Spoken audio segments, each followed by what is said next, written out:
तुझं नाव काय? करीना. कुठली तू? आणि आपलं नाव? मामी एवढं भारी ज्वेलरी कुठून आणली तुम्ही? आमच्या मॅडमनेच दिले. मॅडमने दिलेले का? तर मामी ज्वेलरी तुम्ही म्हणजे काय रेंटवर देतात का? रेंटवर देतो. आपल्याकडे भरपूर ज्वेलरी आहेत. कोणती पाहिजे असेल तर आपल्याला डीएम करा. ओके. मग लायनर करताना म्हणजे आता डोल्यात बिल्यात असं तुमचा हात नाही का? नाही जाईल. म्हणजे प्रॅक्टिस केलेली तेवढी ना? आणि पहिल्यांदा असं गेलं का एखाद्या वेळेला असं? गौरी गौरी तुला कसं वाटतं लुक बघून तुझा? बघितलं का? मस्त दिसत. आता पण येणाऱ्या 20 तारखेपासून आपला क्लासेस स्टार्ट होत आहे. तर 6 सीट बस, त्याच्या पुढे नाही घेत आपण. आणि शिकवण्याचे म्हणजे तुमचे चार्जेस वगैरे कशा? शिकवण्याचे चार्जेस तसं बाहेर गेला तर जास्त आहे, पण आपल्या गावखेड्यामध्ये पडतंय त्याच्यामुळे फक्त. होय पप्पे एक नंबर आणा मागते आहे. नमस्कार मित्रांनो, सागुजांच्या ब्लॉगिंग चॅनलमध्ये तुमचं स्वागत आहे. आपल्या चॅनल जर नवीन असाल तर खरंच सबस्क्राईब करायला विसरू नका. आज मी चाललेलो आहे अनन्या मेकओव्हरमध्ये आणि आमच्या मामी आहेत दीपाली कनेरे म्हणून. तर त्यांनी मला ब्लॉग बनवण्यासाठी इन्व्हाइट केलेलं आहे. तर आज त्यांचा शो आहे अंबरनाथ येथे. तर त्या कशाप्रकारे तयार झालेल्या आहेत ते आपण बघूया. तर मित्रांनो आलेलो आहे मी आता आतमध्ये, जाऊया. मामी नमस्कार. मजेत. वेलकम. आमच्या इथे स्वागत आहे तुमचा. मामीने तयारी नाही केली अजून? रेडीच होत आहे. आणि आल्याबद्दल खूप खूप धन्यवाद. ही बघ गौरी म्हणजे ओळखतात मेकअप केलं. हा म्हणजे चांगला मेकअप आहे तुमचा. चांगला आहे ना? ओळखतात ना सगळ्यांना. मामींच्या शॉपमध्ये आलेलो आहे आणि त्यांचे स्टुडंट्स आणि त्यांनी एक एक तयार केलेली मॉडेल आहे. तर प्रत्येकाचा आपण इंटरव्ह्यू घेऊ. पहिला मामींना आपण विचारूया. मामी हा शॉप कधी टाकला तुम्ही? आता माझ्या ह्या शॉपला 1.5 वर्ष झाला. 1.5 वर्षामध्ये माझ्या 2 बॅच कंप्लीट झाले आणि 2 बॅच मधल्या या स्टुडंट्सने माझ्या अंबरनाथला जो होणारा कार्यक्रम आहे त्याच्यामध्ये पार्टिसिपेट केला. तर बघूया आता कसा त्यांचा कार्यक्रम होतोय कसा नाही. तर तसं तुम्ही बघूच शकता त्यांचा मेकअप. आणि त्या कार्यक्रमामध्ये म्हणजे काय काय आहे तुमचं? रॅम्प वॉक काय बोलतात? हा रॅम्प वॉकच आहे. म्हणजे त्यांना पार्टिसिपेट केल्यांना थोडाफार त्यांना इंट्रोडक्शन देणं आहे आणि त्यांच्यामध्ये जर ह्यांचा नंबर आला तर त्यांना ट्रॉफी वगैरे आहे. 1st, 3rd आणि 2 नंबर हे 3 नंबर आहेत. ज्यावेळी शॉप टाकला मग ते पहिली बॅचला किती स्टुडंट होते? पहिल्या बॅचला 6च होते, कारण की आपला पार्लर हा थोडा कमी आहे, जागा नाही ना, त्याच्यामुळे मी 6 सीट घेते. आणि आता पण येणाऱ्या 20 तारखेपासून आपला क्लासेस स्टार्ट होत आहे. तर 6 सीट बस, त्याच्या पुढे नाही घेत आपण. आणि शिकवण्याचे म्हणजे तुमचे चार्जेस वगैरे कशा? शिकवण्याचे चार्जेस तसं बाहेर गेला तर जास्त आहे, पण आपल्या गावखेड्यामध्ये पडते त्याच्यामुळे फक्त 25,000 आहे. 25,000मध्ये त्यांना 3D, HD, 4D आणि ऑटो रेजिस्टंट मेकअप पूर्ण शिकवलं जाते. ब्रायडल लुक कसे तयार करायचे, स्किन टोन, स्किन टाईप सगळं शिकवलं जातं. कलर थेअरी पासून पूर्ण, म्हणजे याच्या पुढे त्यांना कोणतं क्लास करायला लागेल त्याची गरज नाही. 1 वर्षासाठी का? नाही, क्लासेस हे 2 महिन्याचेच असतात, पण त्यांना गरज असते जास्त प्रॅक्टिसची, म्हणून मी 3 महिने त्यांची घेते. आणि जसं एनी टाइम त्यांना कधी गरज लागेल तर ते कॉल करून विचारतात काय करायचं, कसं करायचं.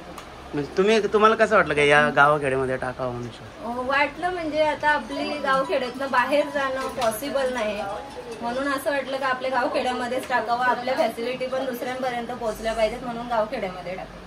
ठीक आहे. मग आता तुमच्या स्टुडंट कुठपर्यंत पोहोचले आता या 2 वर्षामध्ये? आता बिगिनर्स आहेत, म्हणजे आत्ताच त्यांनी शिकलाय. त्यांना काहींना 6-7 महिने झालेत, काहींना 3 महिने झालेत, पण त्यांनी क्लासेस स्टार्ट केल्यापासून त्यांना ऑर्डर छान लागतात. ठीक आहे. आणि अजून ते पुढे जावं ही माझी इच्छा आहे, म्हणून त्यांना मी कुठेतरी स्टेज मिळेल ह्याचे माझे प्रयत्न चालू असतात. आज पण त्यांना स्टेज परफॉर्मन्स करायचा आहे, म्हणून त्यांना बोलते घाबरू नका, एकदम बिंदास्त करा, कारण की कायमस्वरूपी मी तुमच्या सोबत नसणार आहे. तुम्ही आत्ता पाऊल उचललं तर याच्या पुढे जा. आणि तुमचं म्हणजे कुठे शिक्षण झालं? मी मुंबईमध्ये अतुरेन मेकअप आर्टिस्ट यांच्याकडे शिकले आणि ते गुरु एवढे छान आहेत, त्यांच्यामुळे मला पण ते मोटिवेशन भेटते का जे मला गुरूंनी शिकवलं ते माझ्या स्टुडंटला भेटावं, म्हणून मी त्यांच्या सोबतच असते. कारण की जोपर्यंत आपले गुरु सोबत आहेत तोपर्यंत आपण पाठीमागे पडू शकत नाही. चालेल. तर मित्रांनो आपण स्टुडंटची माहिती घेऊया. आता तिकडे चालू आहे. कुठे गेली? तर मामींचे स्टुडंट आहे आणि त्यांनी मॉडेल बनवलेले आहे. तुझं नाव काय? करीना. कुठली तू? आणि आपलं नाव? तुम्ही आतापर्यंत किती मॉडेल तयार केले? 2-3 लतिका ताईंनी बघा एकदम मस्त मॉडेल केलेली आहे. तयार झाली ना ताई? तुम्हाला बेस्ट ऑफ लक. तर आमच्या वहिनीने सुद्धा इथे क्लास जॉईन केलेले आहेत. तर आमच्या वहिनी आहेत. वहिनी नमस्कार. वहिनी इथल्याच आहेत देवीच्या वाड्याच्या. तर त्यांनी मॉडेल केलेली आहे गौरी. गौरी तुला कसं वाटतं लुक बघून तुझा? बघितलं का? मस्त दिसत. तर आमच्या मामीनी मॉडेल तयार केलेली आहे. बाई कुठली तू? देवीच्या वाड्याचीच का? हा येते. तुम्ही म्हणजे मूलच्या कुठल्या? सिंग का? तर मामीनी देवीच्या वाड्यातली मॉडेल तयार केलेली आहे. मामी एवढं भारी ज्वेलरी कुठून आणली तुम्ही? आमच्या मॅडमनेच दिले. मॅडमने दिलेले का? तर मामी ही ज्वेलरी तुम्ही म्हणजे काय रेंटवर देतात का? रेंटवर देतो. आपल्याकडे भरपूर ज्वेलरी आहेत. कोणती पाहिजे असेल तर आपल्याला DM करा. कशा प्रकारे आहे त्यांचं काय असतं? कॉस्ट म्हणजे ज्वेलरी वरती आहे. जर हेवी ज्वेलरी पाहिजे असेल तर 2000, 1500, 1000 जशी ज्वेलरी पाहिजे असेल तसं आहे रेंट आपल्याकडे. ठीक आहे. चला आपण नेक्स्ट स्टुडंटला बघूया. तर इकडे सुद्धा मेकअप चालू आहे. तर आता यांचा मेकअप स्टार्ट झाला आहे वाटतं. तर लायनर मला ताई तुमचं नाव काय? सानिका पाटील. सानिका पाटील ना. आणि ही मॉडेल कुठली आहे? ही वलवलीची आहे. वलवलीच्या म्हणजे 2 मॉडेल आले आहेत का वलवलीच्या? ओके. मग लायनर करताना म्हणजे आता डोल्यात बिल्यात असं तुमचा हात नाही का जात? नाही जात. हां नाही जात. म्हणजे प्रॅक्टिस केलेली तेवढी ना. आणि पहिल्यांदा असं गेलं का एखाद्या वेळेला असं? नाही गेलं म्हणजे आहे म्हणजे अनुभव प्रॅक्टिस आहे तेवढी. प्रॅक्टिस गरजेची आहे. हां बरोबर. जेवढी प्रॅक्टिस तेवढी फिनिशिंग. हां जेवढी प्रॅक्टिस करू तेवढ्या आपल्या कामामध्ये प्रगती होईल. चांगलं काम दिसेल. चालेल. मी शिकवलं जर त्यांनी प्रॅक्टिसच नाही केली तर त्यांच्या कामामध्ये काही इम्प्रूव्हच नाही येणार ना. बरोबर. तर मामी कर्लिंग करताना म्हणजे केसांची कुठली काळजी घ्या? कर्लिंग करता वेळी शक्यतो आपण मशीन स्काल्पच्या जवळ नाही घ्यायची. स्काल्पला आपण अर्धा इंच म्हणजे एवढा भाग सोडूनच कर्लिंग करायची किंवा क्रिम्पिंग करायची जेणेकरून आपल्या स्काल्पला इजा नाही होणार. बरोबर. तर आता तुमच्याकडून असं कोणाच्या हेअर्स असे डॅमेज वगैरे झालेले आहेत? नाही आजपर्यंत नाही झाले. आता माझ्या मेकअप फील्डमध्ये मी 4 वर्ष होतील पण अजूनपर्यंत कोणाची मेकअप बद्दल पण कंप्लेंट नाही आली किंवा काही स्किनवरती झाला याची पण कंप्लेंट नाही आली. ठीक आहे. तर इकडे माझी पहिल्या बॅचची स्टुडंट ती हेल्प करायला आले ना तुम्हाला? हेल्प म्हणजे माझ्या सोबतच चालल्यात आता त्या सेमिनारसाठी. तुम्हाला कितीचा टाइम दिलेला तरी पण? आम्हाला त्यांनी 4चा टायमिंग दिलाय पण आम्ही जाऊ थोडं. कारण की टायमिंग होतंय आपल्याला 4चा टायमिंग दिला याचा अर्थ 4लाच होईल स्टार्ट असं नाही. थोडंफार मागे पुढे होते. 5-5:30 होईल.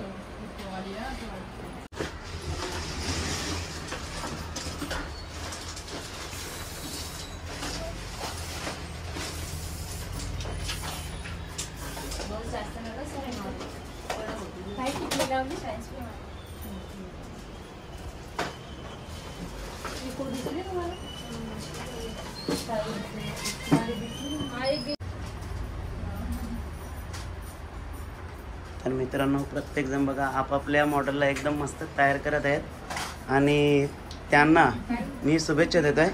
तर आपण मामींना सुद्धा शुभेच्छा देऊ. मामी तुमच्या बॅचचा म्हणजे आता यांचा कुठला नंबर म्हणजे कसं काय असतं? आता तिथे म्हणजे 2-2.5 हजाराचा क्राऊड आहे. तेवढ्या लोकांनी पार्टिसिपेट केलं. तेवढ्यामध्ये नंबर येईल याचीच अपेक्षा नाही पाहिजे आपल्याला. जर त्यांनी आज पायरी चढली स्टेजवरती चढण्यासाठी पण कॉन्फिडन्स पाहिजे, भीती नाही पाहिजे. म्हणून त्यांना मी आज तिथपर्यंत घेऊन जाते कारण की याच्या पुढे त्यांनी स्टेजवरती चढावं ही माझी इच्छा आहे. जशी मी आज स्टेजवरती चढून मेकअप केलाय तसं माझी इच्छा आहे का माझ्या स्टुडंटनी सुद्धा चढावा आणि मेकअप करावा. माझं नाव त्याच्यामध्ये म्हणजे मला गर्वाची गोष्ट आहे. तर मामी आपल्या व्हिडिओ हमेशा येत असतात, ब्लॉग येत असतात, तर तुम्ही त्याच्याबद्दल काय बोलू शकता? मी एवढेच बोलेन की ह्यांच्या ब्लॉग मध्ये असं आहे ना, प्रत्येक गोष्टीमध्ये काही ना काही वेगळं असते. मोटिवेशनल पण असतात इंस्टावरती रील आणि यूट्यूबवरती पण. तर मी सर्वांना सांगेन यांच्या चॅनेलला सबस्क्राईब करा. खूप छान व्हिडिओ असतात त्यांचे आणि त्यांना थँक्यू इथे आल्याबद्दल. ठीक आहे मित्रांनो, तर हा ब्लॉग कसा वाटला आपल्याला कमेंटमध्ये सांगा आणि आपण भेटूया पुढच्या ब्लॉगमध्ये. बाय. होय पप्पे, एक नंबर आणा मगते. तर आमच्या दीपाली मामींच्या स्टुडंट्स आणि ज्या त्यांनी मॉडेल्स तयार केलेले त्यांच्यासाठी माझ्याकडून त्या शोसाठी बेस्ट ऑफ लक. तर आपण भेटूया पुढच्या ब्लॉगमध्ये. चल बाय.